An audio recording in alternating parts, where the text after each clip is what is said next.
हाय प्यारे बच्चों, कैसे सब लोग।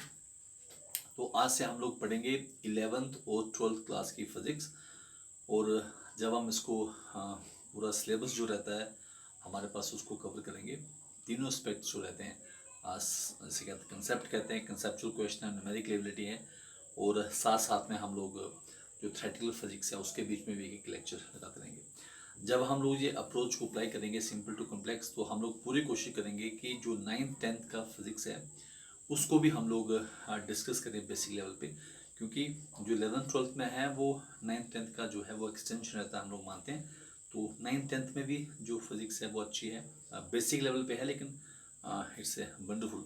और मैं पूर्ण विश्वास के साथ कहता हूँ कि आप लोग थारली एंजॉय करोगे। ये जो 11th-12th की फिजिक्स है ये वेरी ब्यूटीफुल जर्नी है। आदमी को जैसे कहते हैं उसकी reasoning, logical reasoning, analytical thinking को बढ़ाती है।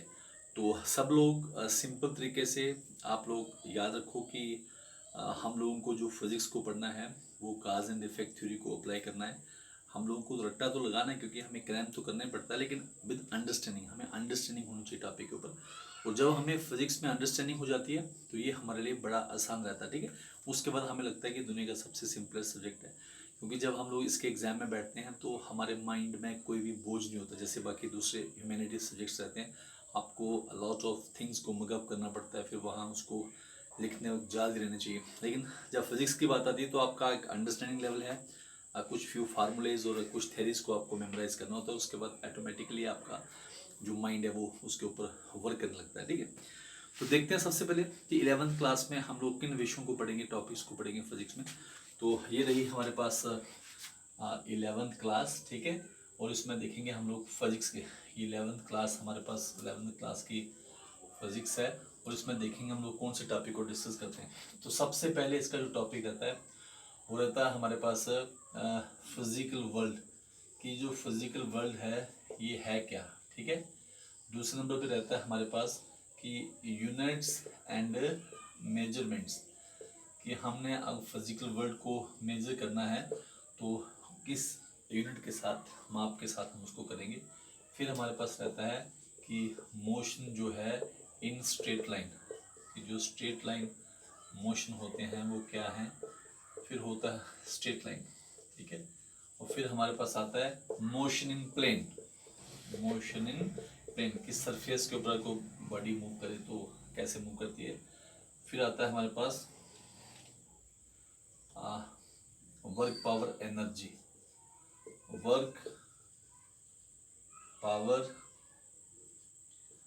And energy. फिर आता है हमारे पास laws of motion. Laws of motion को हम लोग पहले स्टडी करते हैं क्योंकि वर्क पावर एनर्जी में उसका रोल रहता है। तो फिर हमारे पास आता है system of particles, system of particles and और रोटेशनल मोशन, रोटेशनल मोशन।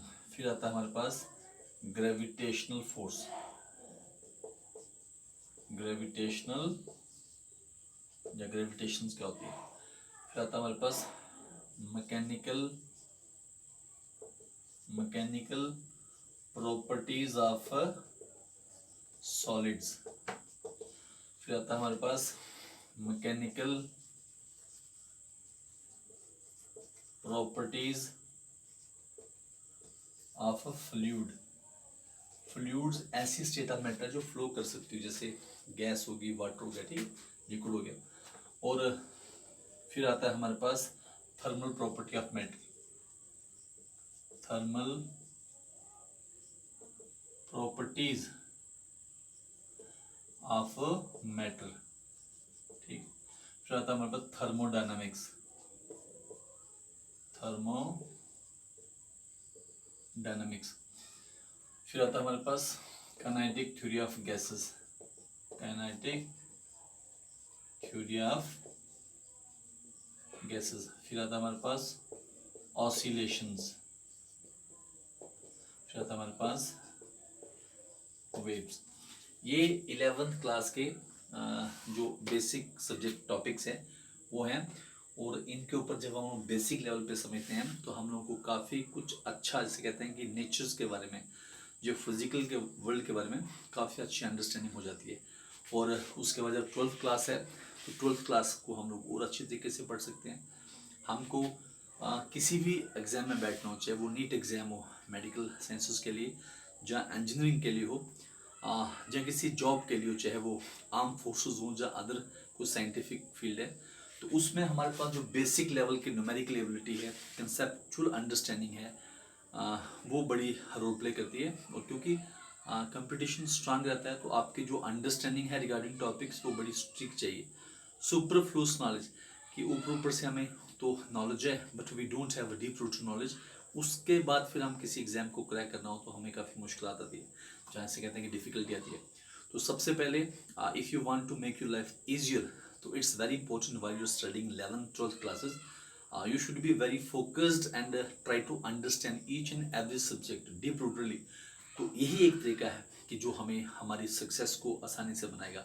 तो मैं पुनः आपको एक इसका जस्ट देता हूँ कि 11th क्लास का फिजिक्स जो है, इसमें physical world units and measurements, motion straight line, motion plane, work power energy, laws motion, system of particles and rotational motion, gravitational force, mechanical properties of solids, mechanical properties of fluids, thermal properties of matter and thermodynamics, kinetic theory of gases, oscillation waves, ये topic रहेंगे। और हम लोग पूरी कोशिश करेंगे कि हम इसको बेसिक लेवल से इतनी अंडरस्टैंडिंग के साथ पढ़ें ताकि हमको जब हम इसको अप्लाई करें किसी एग्ज़ाम में या किसी भी कंसेप्ट को हमें पता है नापने के लिए या मेजर करने के लिए हमें हेल्प मिले। हम सबको पता है कि हमें नेचुरल साइंस जब हम पढ़ते हैं तो वो हमें एबिलिटी लाती है प्रेडिक्शंस के लिए, to prediction and control. Prediction होगा कि मैं मुझे कोई प्रॉब्लम दीजिए तो मैं बता सकता हूँ इसका फ्यूचर क्या होगा, और इसका फ्यूचर फैटल होगा तो how can I control that fatal effects. तो ये हमारे साइंस का मेजर रोल रहता है, ठीक है। तो थैंक यू। स्टार्ट करते हैं हम लोग 11th 12th को साथ साथ ही पढ़ेंगे। एक 11th का यूनिट स्टार्ट करेंगे हम और एक 12th का, ताकि हम लोग 3 या 4 मंथ में इसके कंसेप्ट को कम्प्लीटली अंडरस्टैंड कर लें।